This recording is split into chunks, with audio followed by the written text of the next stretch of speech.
Yo, yo, yo, yo, what's going on? It's the NOC, the Nerds of Color, and we are back with a knock exclusive. It's your boy, Kuyapi, leader of the Holla Holla Homies and the Xena Gang of the Show Pal Show. And we're going to have some fun today for another knock, but I want to do this with a comedian friend of mine because we have some comedians in the house. So over from the NRW, where nerds rule the world, let me bring in Glenn Lawrence of Level Up Comedy. What's up, Glenn? What's cracking, peoples? Good to see everybody. Excited to talk to some fellow comedians. Yes, man. I knew you'd have fun with this because, we talk comedy all the time and just it's all about, good times. And with what's going on, you got to laugh, have some fun. And so I always appreciate your insight, man. And so I'm looking forward to this. So let's talk about who we're going to bring on real quick. They have this amazing comedy special that you're going to definitely want to check out. And y'all know about me, about how proud and how high I wave my Asian American flag. So are these comedians that are going to share their experience. The special is called Asian American Eyz'd, an immigrant comedy special. It's set in pre-pandemic LA. We have 3 Asian American immigrants coming together for this one-night comedy special. They share their stories and struggles with identity, sexuality, and survival in modern-day America. It's Baby Cobra meets Nanette. I have for you. Let me shift my view because this is a Zoom, so you can see them. Anna Tuazon Parsons and Nicky Endres. Hey! Welcome. It's a pleasure to see y'all. Kumusta? I just noticed your lumpia hat. I was like, I need that right now. Hey, all the time. So welcome, Nicky. Thank you for joining us. Can't wait to talk all about this amazing special you all have. But first up, just how are you all doing right now? Pandemic vibes, we got to get that out there. It's what's going on. How are y'all doing right now? I feel so fantastic. I got my first vaccine shot a week ago. It was like Christmas morning. I was so happy. And it's peace of mind, Still wearing my mask, still social distancing, but now I'm not paranoid. Yeah. Got to be safe. How about you, Anna? Good. I emailed you earlier. I had a thing with my parents. My mom had a thing. Anyways, I moved her closer to me. I realized I'm such a great nurse. I'm great at taking care of people. My innateness of just I'm literally feeding her. You know what I mean? So it was hard, but it all ended up being kind of amazing. So I'm really good now that I get to be closer to my family. So that's beautiful. Yeah. Yeah, and that's Filipino for real. That's what we do.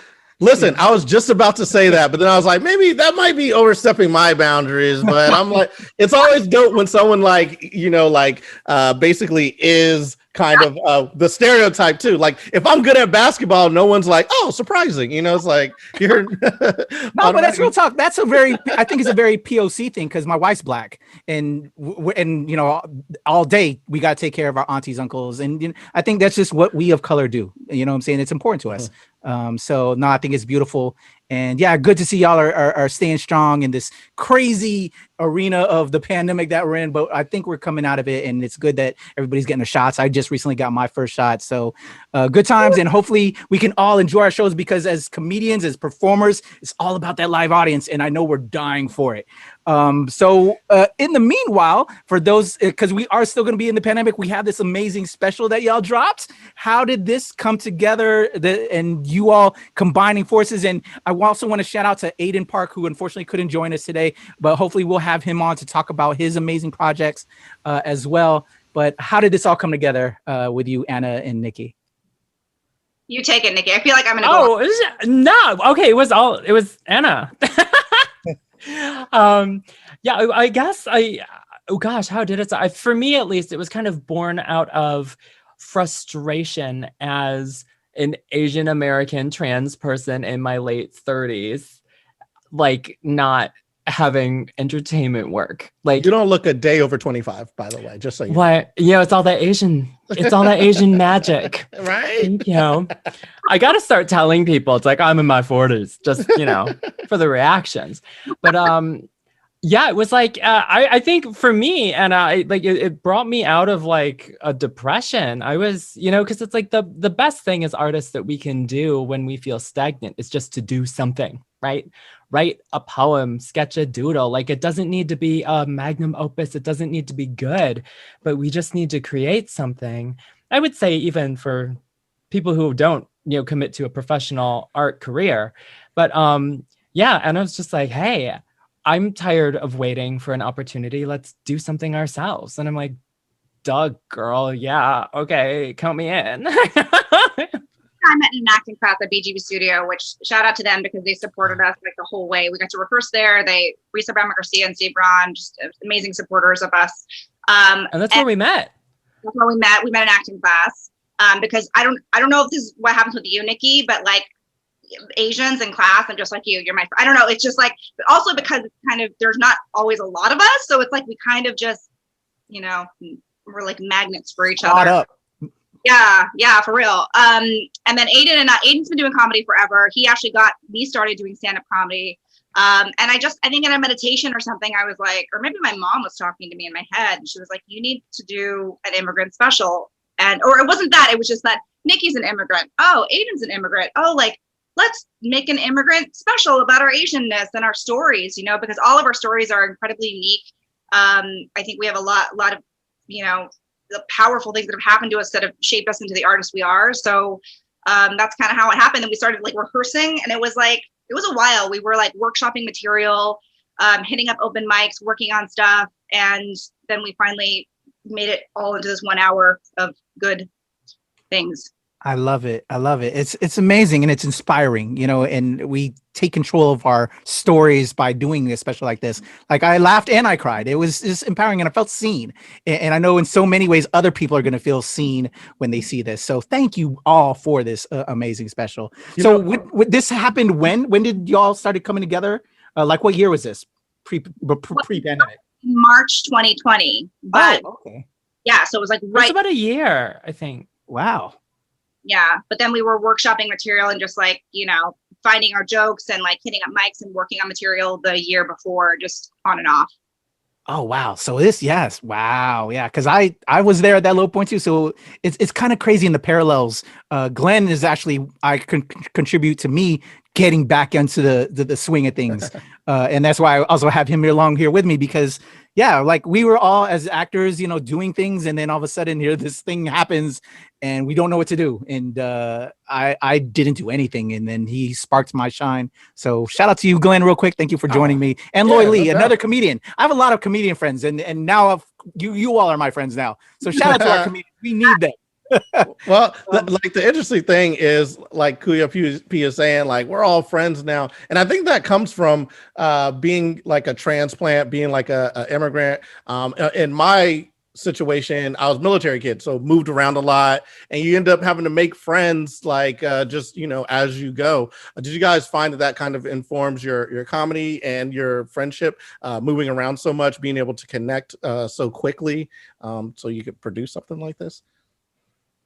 Yeah, I really, for me, because I'm actually brand new to comedy, and it was at Anna's birthday party where I met Aiden that they're all like, girl, you need to learn some comedy. And so I took a class, and then we made a special together. It was like for me, it was like, but wow, okay. The thing is, the long way round to this point is that ever since I came to LA to pursue an acting career like 15 years ago, people had said, you're funny, you've got some comedic timing and instincts, you should learn how to do some stand-up. And I was like, no, because not only is it terrifying to do as an art form, it takes a lot of guts. I didn't have a voice, and I find that it wasn't until I came out as trans and started really like living as my truest self that I found that I even had an artistic voice from which to draw any comedy from. So I would say, it's like so much of our lived experiences and our point of view about the way the world works and our place in it is so, I would say for everyone in general, for artists in particular, and for stand-up comics, and I would also say for like rap and poetry, it's so highly individualistic to the artist who produces it. Like the first thing I learned in my comedy class, like, okay, y'all are way more experienced than me. But let me just remind you about day one and what comedy 101. My teacher was all like, you know, you never have to worry about someone stealing your material if it's super personal and just about your life and your point of view of the world, because that's utterly unique, you know, your own consciousness. And I took that very literally. And yeah. So that's my long-winded answer to your question. No. I think, yes, definitely that lived experience, and especially being othered by a mainstream society with power, it just brings up so many interesting things to talk about, both good and bad. And you know, the way I deal with my frustrations and anxieties, I guess, is to try to find the funny in them. Hell yeah. Yo, Nicky, to know that this was like your first time doing this, amazing. Yes. Wow. Yes. And I would like to say for Anna and other comedians, we hate you, because it took us a long time to get to this point, and you crushed it on like number one. No, I'm just joking. It was I would have never known that you had just started. It was a very great great performance. I don't know, that's just mind blowing. It's like, oh man, that's pretty dope. Like you're so, I don't know. I'm just like, yo, how did you do that? How did you do that? Because here's why. All right, sorry, I'm just talking. The first time I did comedy, I have it on tape, and I thought I did very well, right? And then I watched it back, and I was like, oh, this is terrible. This is not. It's not great. People were laughing, but it's not. And I feel like everyone's experience. But for you to put that on tape, man, congratulations. Thanks. So like Anna said, we did a lot of open mics for like a year beforehand. So like we do have, because Anna was at my very first ones the whole way through, like we were like comedy sisters for a whole year. I mean, we're still like sisters, but you know what I mean? Like we have all the ones that didn't make the final cut as well, believe me. But you know, it's an integrative. I approach art integratively, like just like I approach it, you know, how you know, intersectional identities, right? It's a yes and thing. It's I can be trans and Asian and adopted and, you know, whatever. Similarly, it's like, well, if I found that I had sort of back doors into comedy, it's because of my experience working with comedy writers or doing sitcom acting or studying music, or, you know, with the rhythm, or, you know, because so much of like storytelling is all set up and payoff. It's just super crystallized in comedy to be a setup punch. Yeah. So I think there's a lot of, I encourage everybody, I guess, no matter what your favorite form of art is, to go ahead and study all the art, because it all works together, I think. All connected. Anna, what's your comedy experience? How's it been for you in this crazy game? Oh, so I started maybe 7 years ago, and the reason I started was because I got dumped, and I had that terrible breakup. And during the time, I was like, I'm gonna do a set on this. Like, I was like, ugh. The craziest part is that it went so well that, like, I mean, I started doing the set here. And like one of my jokes, I don't know, I would tell you this joke because it was like a one hit. He would tell me, like, you can do it, I guess, but you can't say my name. So I would take a framed photo and I would put it on the stool next to me, and I'd be like, well, he said I can't say his name. So, and I just would like, funnily enough, he came to New York to see me at Gotham like, I don't know, months later. And he's like, can we hang? And I was like, nope, I found my girlfriend. You know what I mean? Like, I was like, let's go. So that's how it started. And I've just been doing comedy ever since, and writing. And I'm a writer. Yeah. Awesome. Nice. Yeah. I started very similarly. Like, I got divorced or whatever, and it's like, oh, let me try a new thing. Not that it was my catalyst. It just, so it coincided, you know, like trying to find yourself. And then at the end of the path of finding myself was comedy. So, you know, that's kindred spirits. Can we talk on with you both, and well, it being Asian Americanized, on the Asian aspect of it, because, you know, we're always being told we're the model minority, and I love how this kind of slaps it in the face a little bit, and we're not a monolith. We're all this other beauty, and you guys own that. But there's also trauma with that as well, and you guys kind of put that in your comedy. And can we talk about sharing that part of us with the world? And that's what, how when I met Glenn and what attracted me to his comedy, how he put himself with his previous marriage, and what I love about both of you guys putting yourselves into this special, and how you talk on, with you, Anna, being a Filipino immigrant, and with you, Nikki, being Asian as well as being trans. I think so many people are going to be seen with all of that. And so can we just talk a little bit about putting yourselves into your comedy? Yeah, so I feel like I have never been the perfect Asian, like ever. You know what I mean? I think it's because probably because of my upbringing, and because of just being adopted and being raised with a white father and an immigrant mother. And I am all about getting dirty in my work. Like, I feel like I'm just like dirty girl. I like to cry. I'm so, playing on the stereotypes of being Asian, of like not having I'm just like the total opposite. And that's always how I've been. And I think as an artist, I've always leaned into that, because I feel like it's helped me find my power. And it's the thing that's like honestly booked me jobs, or like because of vulnerability or ability to just speak my truth, it's gotten me farther than it has than being someone other than I'm not. So yeah, comedy is definitely, and stand-up has helped me step really into my voice and my power more than likely anything else. That, and like I'm a writer, so I've written a couple pilots, and they're all about Filipino families. So that's like all I write about, because I'm about getting us out there. So yeah. Love it. How about you, Nikki? Yeah, putting myself in, well, for better or for worse, I've always loved to talk about myself. So comedy is just sort of an excuse where I'm not completely insufferable, because I kind of just like, my philosophy is, okay, you know what? If I'm going to be annoying, at least be entertaining. Like, there you go. So like, I guess for me, it's just being very honest with myself, right? Turning all the sort of, I guess, negative things about my personality, and instead of exorcising those demons, making friends with them, make them work for me. You know what I mean?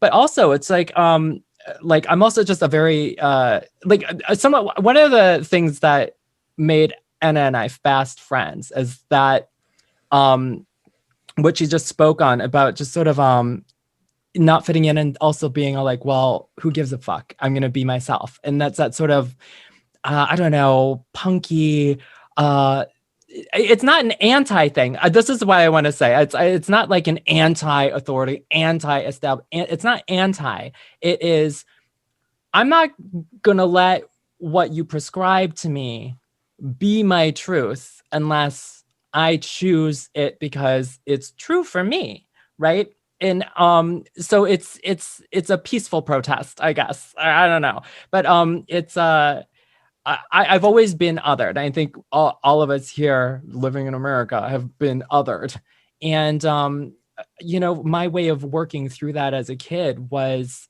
transmuting that from a bad thing into a good thing. And so that is present in all the work that I do.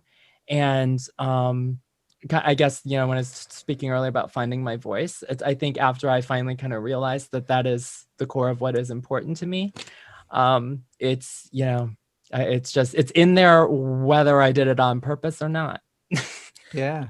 One of the things that I really liked in your set, Nikki, was when you were talking about labels and how words are symbols. I was like, man, that's just like in addition to being funny, I feel like it's saying something, which was very attractive. When I watched the set, it was just like, damn, that's like, I feel like what we aspire to as comedians, to tell a story and kind of give a piece of ourselves and then say something that's very poignant.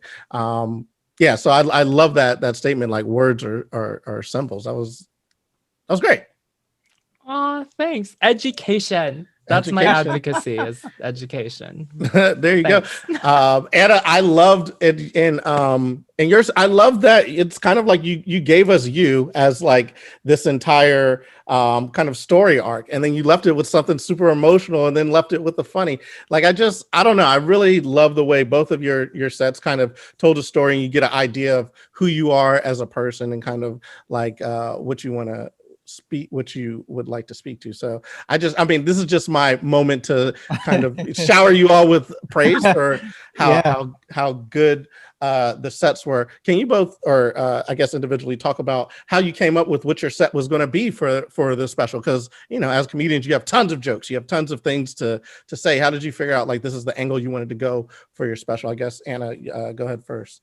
Well, because it was such a long process. Nikki, did we start? I mean, I think we just individually started on what the idea was going to be, right? So it's like I'm an immigrant, Aiden's gay, Nikki's trans, and we're all immigrants. But like, what is that special thing that besides being an immigrant and Asian, like, what can we find in those stories? And so we were like always workshopping things that just kind of lent itself to the special. And in fact, I think we had more, there was just more, but like either things weren't hitting or we had to time it a certain way.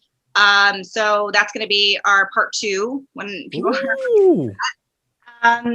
it was just kind of whittling away, sort of like rewriting a script and taking out the things that weren't working and then putting the things that we felt strongly. And I want to say, when Nikki was saying about you guys were saying about how the stories it all had an arc and it made you laugh and cry. That's like exactly what we were going for. And during the spot when we were taping, like the response was so overwhelming. And like when I was like doing my set and I'd see people in the audience like crying, I was like in my head, I was like, you know what I mean? Because I was like, this is it. Like we're doing comedy, but we're also making people feel seen. So man, it's exciting to share it, and people were very responsive to it. So here we come.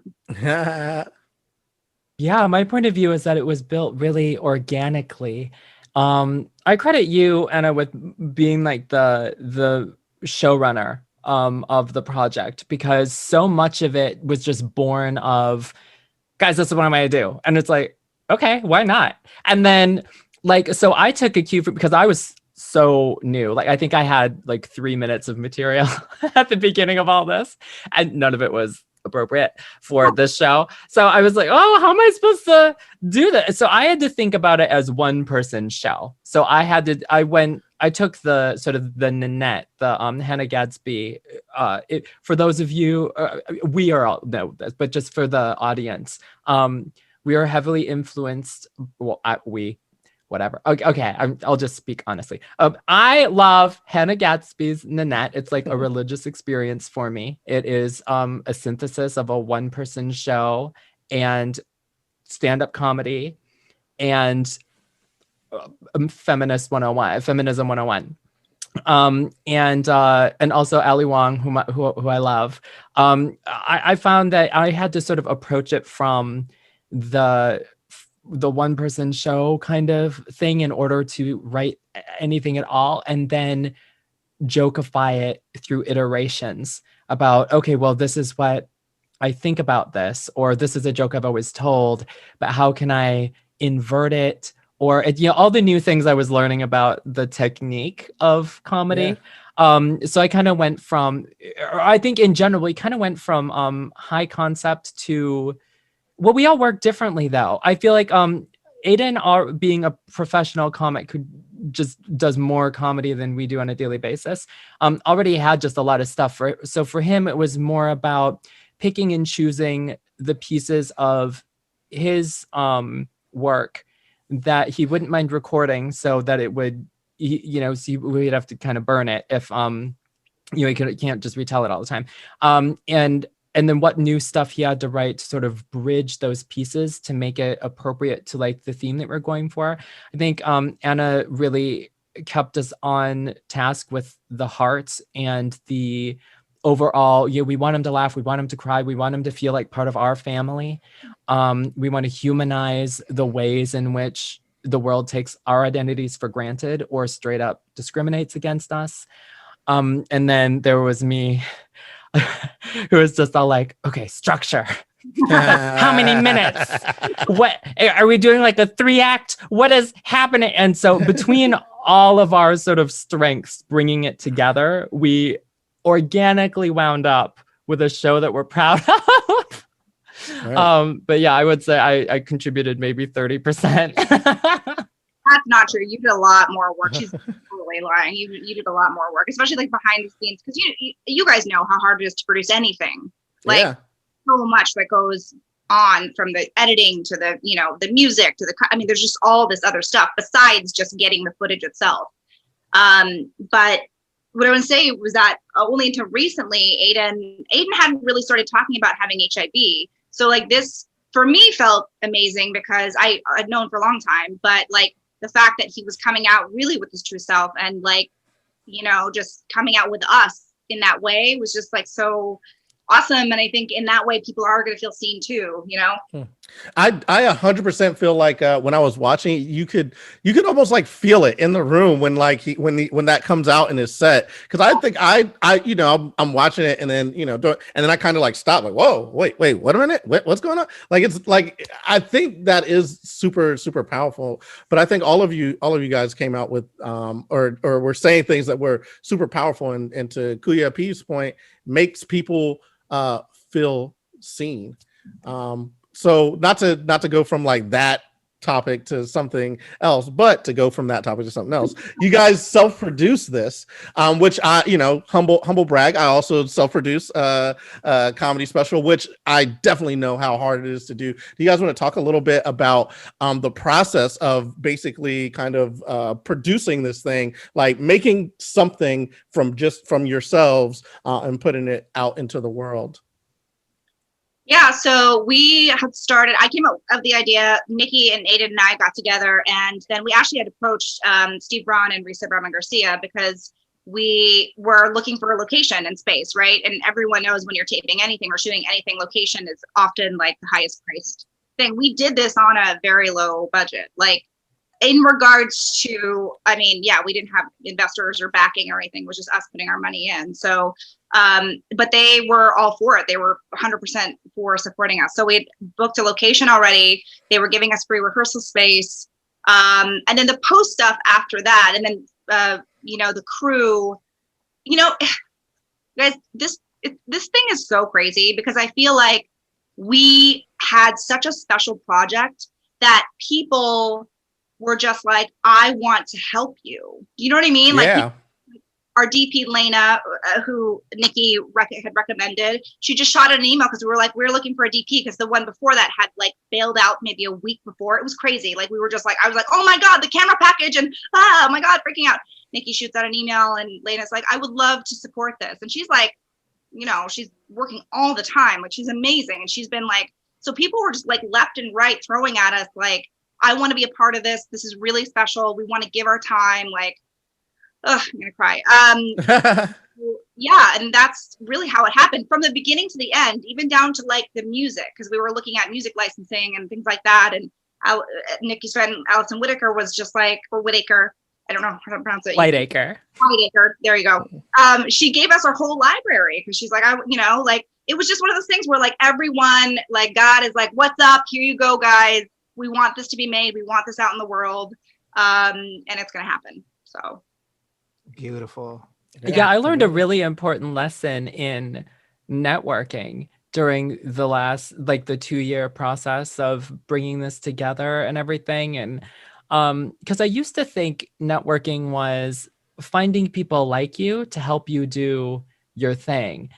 But that's like a side effect that sometimes happens. What I've learned through this process is that networking is staying in touch with people whose work you admire and who think about their friends and their colleagues in the same way that you do. Because I met some of the people I recommended were friends from other things, or they were friends of friends because that friend was unavailable. But there's that trust network where it's like, I've never seen your work, but I know that you're cool with this person who knows me and vouches for me. So emailing you out of the blue and asking if you want to work on this thing that we just can tell you a loose concept of, and you show up and you are more than anything we could have expected is, I mean, it's made so much with love. And I just said, we really hope that you can feel it when you see it. Yeah, for sure. Beautiful. I just love this story, man. It's so amazing how this all came together. And again, like how people are going to be seen from this. I can't say that enough.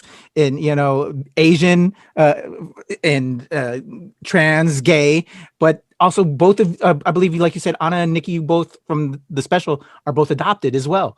And so that is a whole nother, you know, realm. Just you're like clicking all the boxes of just people feeling seen and speaking their truth. And I just love it so much.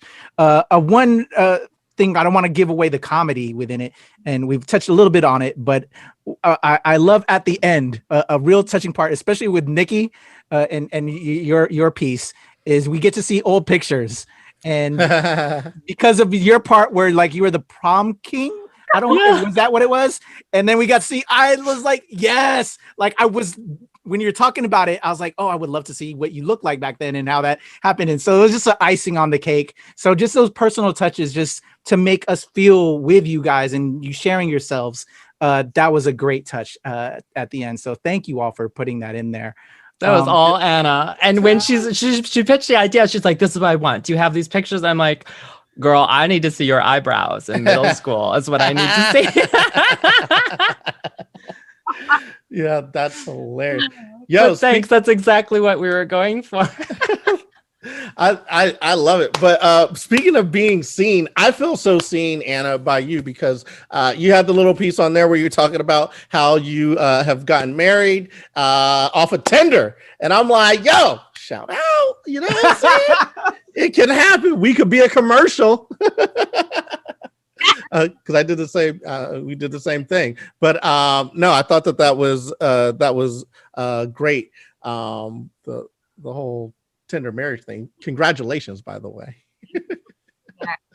Right way, that's for sure. Yeah, exactly. So you guys said that you did this right before the pandemic started. Did that give you any issues, like in terms of getting it finished, because it was during the pandemic, like that you're doing all your post-production and whatnot? Did that cause any issues? No, it just like things just took a while, you know. I mean, just like with mostly like the editing process, but then like all the other things you didn't really sort of plan for in between, because our editor was amazing, Javier. He took it on, but then like things started to kind of pick up at Sony, wherever he works, and so things were just like. And then we needed feedback from like different people, and like Nick and I were talking about stuff like the photos at the end. There was like things like cropping and things like that I wasn't specifically like even really seeing. It just the post definitely took longer than I anticipated, and I think also just because everyone was depressed during the pandemic, we're all just like, I just want to eat and do nothing. Yeah. Yeah. So it didn't slow anything down necessarily. It just still took a while. I feel that. So what about the next one? Because you guys did kind of allude, you gave a little foreshadowing that there's some stuff for the next one. What's it like looking ahead for you guys? Oh, I was totally. Or you all. Sorry. Project in particular. We're hoping we're going to be getting, I mean, there's a lot of stuff like we're sort of trying to package with it. So we're definitely going to be working the film festival thing. And then because we haven't officially released it, we're still kind of talking to people and seeing where it can find its home. But that's definitely the next process for it. So it's like, you know, shout out to Amazon. Amazon, what's up? You know. Yeah. Yeah, and just in the immediate future, we are going to be doing a slightly shortened version for time in the Crazy Woke Asians Comedy Festival in November here in LA. So my immediate task is to just revisit the set that I hadn't done in like a year. And it was always on my list of like, I need to edit out like a minute and a half just to make sure that we adhere to our stage time. But also now, like, I have a different perspective, or maybe I don't personally have it, but the because of the pandemic, we live in a different world. So I want to revisit some of my jokes and just make sure I'm still punching up and not punching down, or maybe I need to change a phrase or shorten. I don't know. It's given me some interesting sort of inspiration for some version, 2.0 for some of, just little things, Yeah. Have you all thought about going on tour, or like taking your act on the road together? I haven't talked about that yet, but anything's a possibility, especially in Hollywood. Anything is a possibility. So, and just based on the response that we've gotten from people who were there that saw it or have seen it, like I definitely see it going somewhere. Although I don't know, do we want to all three be on the road, me, you, and Aiden, like for? We could do a whole like documentary on like while we do it, and it could show how we're so excited and hopeful at first, and then we devolve into cat fighting and bitterness. We have some really amazingly like woke, emotionally present like fights, and right, I can model how an apology should be like. I've never heard the phrase emotionally present fights before, but I'm going to use that. I'm going to use that if I'm arguing with my wife or so. I'll be like, I'm trying to be emotionally present here. Right. Just throw as many twists as we can in the formula. Yeah. Well, I just want to say, because me and Glenn are over here on the East Coast, and y'all are West Coast, so y'all got East Coast love. So come on, we want this. Like, I want this momentum because I truly enjoyed it. Glenn truly enjoyed it, and yeah, we just want to build from here. We want to see more, so if you come out here, you have a home and family that's gonna definitely shout you out and show you love if you come out this way. And if you drop another special too, we definitely want to show love to that. But yeah, so like more comedy, and we crazy woke Asians will see this out there more, but also yourselves as your actors as well. And how do we have anything in that regard that we can see you in, and Nicky, with your how you've come to show love for yourself as being trans, and I want to see you just shine out there and with yourself, and you guys are just so amazing, and I found new performers that I now love, and I just want to see you in everything. So can we get you in everything now? I think what Patrick's trying to say is, what's next? What are we going to see y'all in next? Well, right now I think I have I've like commercials and things like that. I've had a spot right before this pandemic. I had a thing with the Affleck duck, so we're hanging out having tea, which is a lot of fun. Oh, nice. And I won't give a secret. I was about to give a secret about the duck, but I'm not going to do that. And during this pandemic, in the past few months, I've just been writing. So I actually finished a pilot. It's a multi-camera Filipino comedy. It's called All American Iquinos. And it's about a first generation, it's a generational Filipino family. We are calling it, and Tobit Rafael, who's also Filipino, we wrote it together. We're calling it our Filipino One Day at a Time, actually. So out there, so world, guys, it's out there. I just finished another one called My Maputi Husband, My White Husband, about being married to a white guy and being Asian. So that's my gosh, I love it. Yeah, I love it. Yes. World. Everything I write is so Filipino. Yes. Hella Pinoy. I love it. I just got back into acting myself. I've kind of chilled out because, again, the pandemic and everything. I got back into podcasting because of Glenn, and I'm working with this Actors Barcada. So there's a whole group of Filipinos if you're looking for more actors, Anna, because everybody's like, oh, I didn't know about this actor. And now with me doing Show Pal Show, I'm like helping bring more of us to light, and it's been beautiful, and we're hungry for it. He's connected. He's the plug, yo. Yeah, I'm becoming the plug, I guess. Yeah. I actually didn't know. I don't feel like I knew a lot of them, the LA Filipino scene actors out here. And then Tobit, there's a lot. While he knew a bunch of people, and we had a reading of it, and everyone knew each other. And I was like, oh, typical. Everyone knows each other. Like, we're just like, oh, hey, like from years ago, whatever. And like, yep, it's a mafia. Yes. Like, how many parts did you beat me for? True. That's so true. How about you, Nicky? Great segue. One Day at a Time. I'm in season 3 and 4 of One Day at a Time. You can catch nice. 3 on Netflix. Still, watch all of them. They're brilliant. And then 4 is on, I think, CBS All Access. I don't know. We just got canceled. The pandemic interrupted our final season. And then there were just some like structural changes with PopTV, who's owned by CBS. And so unfortunately that is done, but you can still watch me there. And if you want to hear me entering the world of voiceover, I am the English dub of Christina, who is the subject of the HBO Max import from Spain called Veneno, which details the life, the fantastical life of Cristina Ortiz Rodriguez, one of Spain's most famous trans celebrities. And I get to play her English voice. Yes, Nice. I love it. Awesome. Nice. Dude.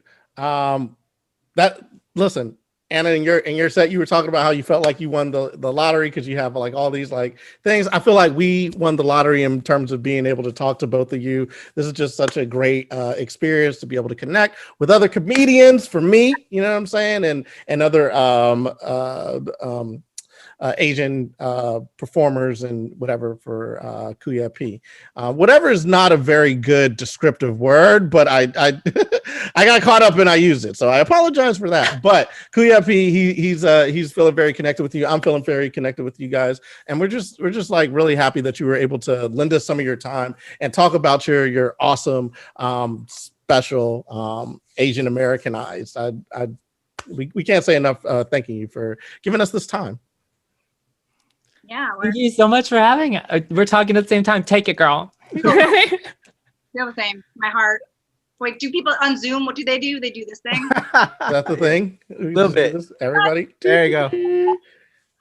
Awesome. Nice. Yeah, again, a pleasure. I would love to actually have you all on separately to talk your whole story. I like to go on, like, you know, from the seed to now, to just celebrate you as yourselves and your careers. So hopefully we can get that on down the road. We'd love to have you all on. But right now we're celebrating Asian American Eyes. We want everybody to check that out.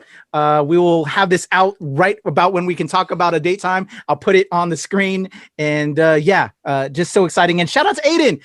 Again, Aiden, we would love to have you here, and I would love to have you on as well to talk about what you're doing. But this was so fun. And again, I was every emotion watching this, as I know Glenn was as well. And again, we thank you both for your time. Before we leave out, we want to, again, let people know how they can reach out to you. I will have it in the description below, but before we leave out, can you just let them know real quick for audio listeners? Yeah, so Instagram is at Anna Parsons 18. Twitter is at Anna PNYC, or you can just Google me. I feel like Google is just the easiest. Just like Google. Although those are the best just following. You know what I mean? Yeah, right. Yeah, and all of my socials are at Mix Nicky E. That is MXNICKYE. Yes, love it. And Glenn, before we leave out, how about you as well? Oh man, you know me, Glenn Lawrence, Level Up Comedy, Level Up Comedy DC on YouTube. So you can check us out, watch for the content there. Glenn Lawrence Laughs on Twitter, Level Up Comedy on IG. I'm all over the place, but Glenn Lawrence or Level Up Comedy, you can find me, and usually out there talking about something because I talk a lot. So much fun. Again, thank you both for your time. Glenn, I'm Kuya P. You can follow me at Strange Since 1997, as well as at Temple Faris, and here at the Nerds of Color, where we give you POC perspective within pop culture. And we are shining because representation matters, and all of y'all are representing so much, and can't thank y'all enough for joining us today. We're out of here, y'all. Peace. Boom.